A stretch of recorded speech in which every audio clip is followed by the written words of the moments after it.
അള്ളാഹ്ക്ക് ശരീരമുണ്ട് എന്ന് ഖുർആനിലുണ്ട്, അവയവങ്ങളുണ്ട് എന്ന് ഖുർആനിലുണ്ട് പോൽ. ഞാൻ പറയട്ടെ, സൂറത്തുൽ ഫാത്തിഹ മുതൽ ഖുൽ അഊദു ബിറബ്ബിന്നാസ് വരെ നിങ്ങളെ വീട്ടിലൊക്കെ മുസഹഫില്ലേ? ഞാൻ സർവ്വ മുജാഹിദിനെയും വെല്ലുവിളിക്കുന്നു. അള്ളാഹിന്റെ ഖുർആനിൽ അള്ളാഹുവിന് ശരീരമുണ്ടെന്നോ അവയവങ്ങളുണ്ടെന്നോ പറയുന്ന ഒരു ആയത്ത് കാണിച്ചു തരുമോ? വളരെ പ്രധാനപ്പെട്ട ഒരു സംശയം എന്റെ മനസ്സിലുണ്ടായിരുന്നു. അസ്മാ സിഫാത്ത്, അള്ളാഹുവിന്റെ സിഫത്തുകളെ സംബന്ധിച്ച് പറയുന്ന സ്ഥലത്ത് ചില ഗ്രന്ഥങ്ങളിൽ ചിലപ്പോ അള്ളാഹുവിന്റെ സിഫത്തുകൾ പറയുമ്പോൾ യദ് അതുപോലെയുള്ള ചില വാചകങ്ങൾ പറഞ്ഞുകൊണ്ട് കമാ ഖാലത അല എന്ന് പറയും. ഈ കമാ ഖാലത അല എന്ന് പറയുമ്പോൾ പെട്ടെന്ന് നമുക്ക് തോന്നുന്നത് അങ്ങനെ അള്ള പറഞ്ഞതിന് വേണ്ടി എന്ന് നമുക്ക് അർത്ഥം തോന്നും. സാധാരണ അങ്ങനെ തെളിവ് പറയുന്ന സമയത്ത് കമാ ഖാലക്ക് അങ്ങനെയാണ് പറയുന്നത്, അങ്ങനെ അള്ള പറഞ്ഞതിന് വേണ്ടി ഇത് ചെയ്യണം, അതുപോലെ അത് വേണം, അതുണ്ട് അങ്ങനെ പറയാം. ഇങ്ങനെ ആകുമ്പോൾ ഈ ചില സ്ഥലങ്ങളിൽ ഇപ്പോൾ ഉദാഹരണം പറഞ്ഞാൽ ഖലഖ്തു ബിയദയ്യ, അത് വിശ്വസിക്കൽ നമുക്ക് നിർബന്ധമാണ് എന്ന് പറഞ്ഞിട്ട് ശേഷം കമാ ഖാലതഅല അള്ള പറഞ്ഞതിന് വേണ്ടി എന്നർത്ഥം പറയുമ്പോൾ ആ യദയ്യ എന്ന് പറഞ്ഞതിനെ സംബന്ധിച്ച് പിന്നെയും സംശയം അവിടെ ബാക്കി വരും. അപ്പൊ ഉസ്താദ് എന്നോട് പറഞ്ഞു അതിന്റെ അർത്ഥം അങ്ങനെയല്ല, കമാ ഖാലതഅല ഞാൻ വേണ്ടി എന്നല്ല, അള്ളാഹു പറഞ്ഞതുപോലെയുള്ള സിഫത്തുണ്ട്, ഏതുണ്ട്. അപ്പൊ എന്റെ മാനം കറൂടാ, അള്ള പറഞ്ഞ പോലത്തെ ഉണ്ട് എന്ന് നമ്മൾ വിശ്വസിക്കുന്നു. അള്ള പറഞ്ഞതുപോലെയുള്ള ഏതുണ്ട് എന്ന് വിശ്വസിക്കുന്നു. ആ ഏതിന്റെ മാനം നമുക്കറിയില്ല.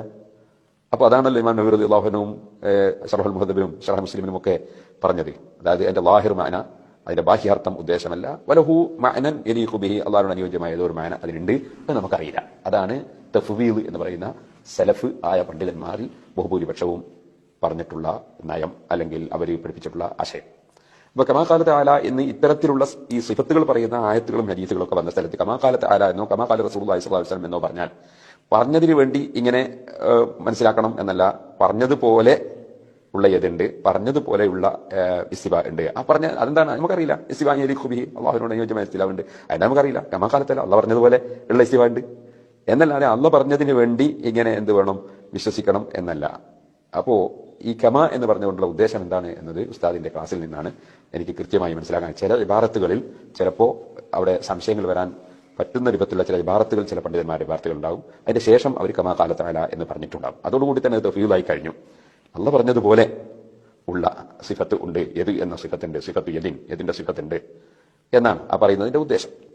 അപ്പോൾ അത് ഉസ്താദിന്റെ ആ വിവരണത്തിൽ നിന്നാണ് എനിക്ക് ആ കാര്യം കൃത്യമായി മനസ്സിലാക്കാൻ കഴിയും. അളവ് പറയുക എന്നത് വലിയ തെറ്റാണ്.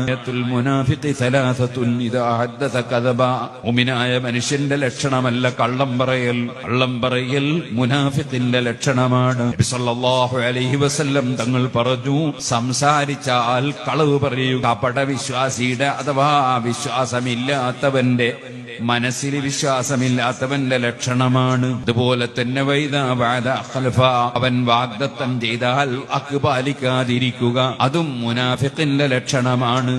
അതുപോലെ തന്നെ ഒരു മനുഷ്യനുമായി തെറ്റിയ മനുഷ്യനെ തോന്നിവാസം പറയുക എന്നതും വളരെ മോശമാക്കി സംസാരിക്കുക എന്നതും മുനാഫിഖിന്റെ ലക്ഷണമാണ്. അങ്ങനെയും ഹദീസിന്റെ റിപ്പോർട്ടിൽ കാണാം, വാക്ക് പറഞ്ഞാൽ ചതിക്കുന്നവനാണ്. എന്തേ കാരണം? ഇതൊന്നും ഒരു മോമിനായ മനുഷ്യന് പറ്റിയ പണിയല്ല, എല്ലാം മുനാഫിഖിന്റെ ലക്ഷണമാണ്.